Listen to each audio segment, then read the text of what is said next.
کہ جو جوان شادی کرنا چاہتے ہیں بیوی کے اندر خصوصیات کون سی ہونی چاہیے؟ قرآن 4 خصوصیات بتاتا ہے سورہ تحریم میں: مؤمنات، مسلمات،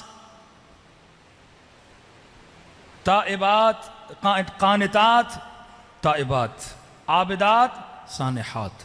5 خصوصیتیں بتاتا ہے. اے مومن، جب شادی کرنے جاؤ بیوی کیسی ہونی چاہیے؟ پہلی صفت مومن ہونی چاہیے، صاحب ایمان ہونی چاہیے.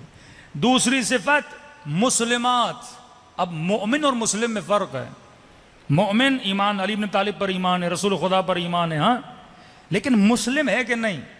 مطلب جس چیز پر ایمان ہے اسے تسلیم بھی کرتی ہے کہ نہیں؟ ایک مرتبہ ہر بندہ کہتا ہے نماز ہے بھائی، نماز ہے، پر پڑھتا نہیں ہے، تسلیم نہیں کرتا. کہا مومنات، مومن عورتیں، مسلمات جو حکم خدا کو تسلیم بھی کریں، قانتات جن کے وجود میں خضوع بھی ہو. اب عورت شادی تو کر لیتی ہے، شوہر سے بے احترامی کرتی ہے، بے ادبی کرتی ہے، لڑتی ہے، نہیں، خاضع ہونا چاہیے. کسی مومن نے کہا مولانا اب کیسے پتا چلے یہ خصوصیات اس میں ہیں کہ نہیں؟ میں نے کہا آسان فارمولہ ہے، اس کی ماں کو دیکھو، جس نے اس کی تربیت کی اسے دیکھو. اب ایک جوان تھا بیچارے نے شادی کر لی، ہمارے کہنے پر اس کی ماں کو دیکھ کر بیوی نے بہت سارے بیچارے کو رنگ دکھائے، پریشان ہو گیا کہ مولانا ہم نے تو ماں کو دیکھ کے کی تھی. میں نے کہا بندے خدا، ماں کو دیکھنے کا مطلب یہ ہے کہ یہ دیکھو کس نے پالا تھا. اور بعد میں پتا چلا بچی کو ماں نے نہیں پالا تھا، خالہ نے پالا تھا. کس کی گود میں تربیت پائی ہے؟ ماں کا مطلب یہ ہے کہاں پہ اس بچی نے تربیت پائی ہے، پالنے والا کون ہے؟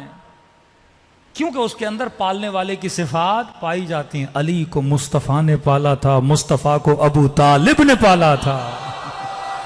ہاں،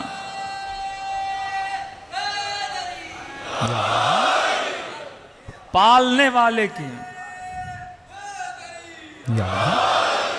پالنے والے کی صفات اس کے اندر ہوتی ہیں. آسان، یعنی آپ کو شارٹ کٹ بتا رہا ہوں جب جوان رشتے کے لیے جائیں. پہلی صفت مسلم، دوسری صفت مومن، تیسری صفت قانت، مطلب خاضع بھی ہو. خواتین کے لیے پڑھ رہا ہوں. ایک خاتون ہے رسول خدا کے پاس، یا رسول اللہ مردوں کے لیے اتنی نعمتیں، کا کتنی نعمتیں تمہارے لیے بھی ہیں. یا رسول اللہ آپ اتنے فضائل پڑھتے ہیں مجاہدوں کے، شہید کا یہ رتبہ، شہید کا وہ رتبہ، شہید کا اتنا بڑا درجہ، قیامت میں شہید کو اتنے ملائک ریسیو کرنے آئیں گے. یا رسول اللہ ہمارے اوپر تو جہاد واجب ہے ہی نہیں، ہم تو شہید ہوں گی نہیں. جب شہید نہیں ہوں گی تو یہ کیسا انصاف ہے، اللہ نے ہمیں محروم کیا. کہا ان کا جہاد اور ہے، تیرا جہاد اور ہے. میدان جنگ میں جا کر لڑنا یہ مرد کا جہاد ہے. اور فرمایا گھر کے اندر لڑنا نہیں، گھر کے اندر صبر کرنا یہ عورت کا جہاد ہے. آج الٹا ہے، وہ لڑکے جہاد کرتی ہیں. صبر کرنا، شوہر بدتمیز ہے، بھئی یہی تو تیرا جہاد ہے، صبر کر. مرد میدان جنگ میں تیر کھاتا ہے، گولیاں کھاتا ہے، بدن کٹتا ہے. تیری بھی شادی ہوتی ہے، کبھی نند کی باتیں سننی پڑتی ہیں، کبھی ساس کی سننی پڑتی ہیں، کبھی اس مرد کی بد اخلاقی سننی پڑتی ہے. صبر، یہی تو تیر ہے نا جو تیری طرف آ رہے ہیں. ان کو تیر سمجھ کے اپنے وجود پہ لو اور کہو خدا میں کیا کر رہی ہوں، صبر کر رہی ہوں. پھر سیدہ فرماتی جب مر جائے گی اسے شہید کا رتبہ دیا جائے گا. عورت کا جہاد شوہرداری، بہترین شوہرداری کرے گی، صبر کرے گی، بیٹی کو صبر سکھائے گی. لیکن اگر یہی ماں شوہر کو گالیاں دے اور بیٹی سنے اور یہ بیٹی بڑی ہو جائے اور جب شوہر کے گھر جائے گی وہ بھی وہی کام کرے گی نا جو ماں نے کیے تھے. یہ تیرا جہاد ہے. اب یہ نہیں کہ مرد بولے تیرا جہاد ہے تو لے تیر میں دے رہا ہوں تجھے، ایسا بھی نہیں ہے. ہاں، عورت کا کام ہے صبر کرنا، اور صابرہ بیوی خدا تجھے دے تو تیرا کام ہے شکر کرنا.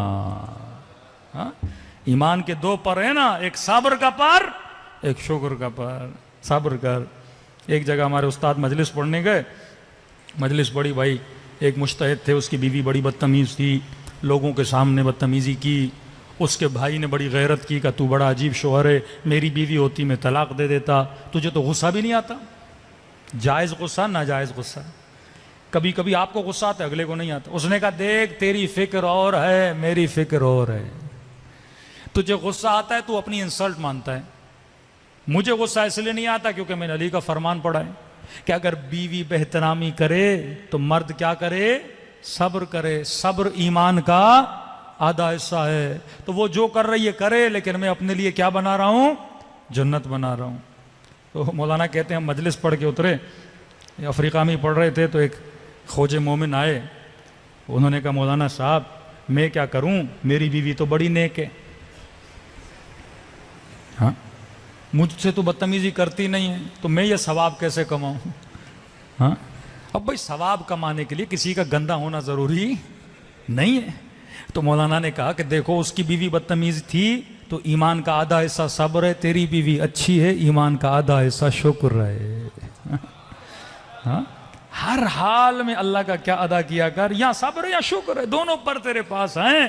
یہ تیرا عورت کا جہاد کیا ہے؟ تو پہلی صفت مومن، دوسری صفت مسلم، تیسری صفت قانت خاضع، چوتھی صفت تائبات، اہل توبہ ہو. اہل توبہ کا مطلب جو غلطی کرے اسے غلطی کا احساس ہو. ضدی عورت سے شادی نہ کرنا جو اٹک جائے.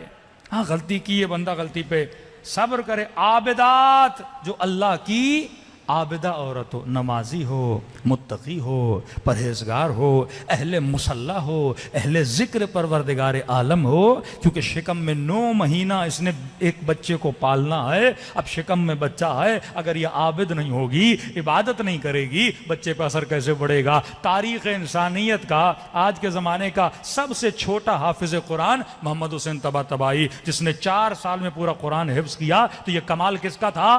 محمد حسین طباطبائی کا نہیں تھا، یہ اس کی ماں کا کمال تھا. لوگوں نے کہا بچہ پڑھنا نہیں جانتا، حافظ قرآن کیسے بنا؟ کہ جب یہ میری شکم میں ہوتا تھا یا میں قرآن پڑھتی تھی یا میں قرآن سنتی تھی. بچہ کیا بنا؟ حافظ قرآن. آپ کے دلوں میں کیوں امام حسین کا عشق ہے؟ کبھی سوچا ہے؟ جوانی سے عاشق حسین ہو، بچپن سے عاشق حسین ہو. جب تو اپنی ماں کی شکم میں تھا اور محرم کا مہینہ آتا تھا، وہ شکم میں اٹھا کر فرش عزائے حسین پہ تجھے لاتی تھی. شکم میں بھی تو نے حسین کی آوازیں سنی ہیں، اور پیدا ہونے کے بعد 2 سال تک تجھے دودھ پلایا. ان 2 سالوں میں بھی تو محرم آیا ہوگا نا. وہ رو بھی رہی تھی، حسین کا نام لے بھی رہی تھی، اور اس دودھ میں حسین کی محبت کو ملا کے تجھے پلا بھی رہی تھی. یہ اثر رکھتا ہے. تو انسان کو سوچنا چاہیے عابدات سانحات. اس کا مطلب سانحات کا مطلب یہ ہے جو روزے دار ہو، مطلب تابع حکم پروردگار عالم ہو. ایسی عورت کا انتخاب کرنا، پھر نسلیں تیری کیا بنتی ہیں؟ پاک و پاکیزہ. صلوات پڑھے محمد و آل محمد.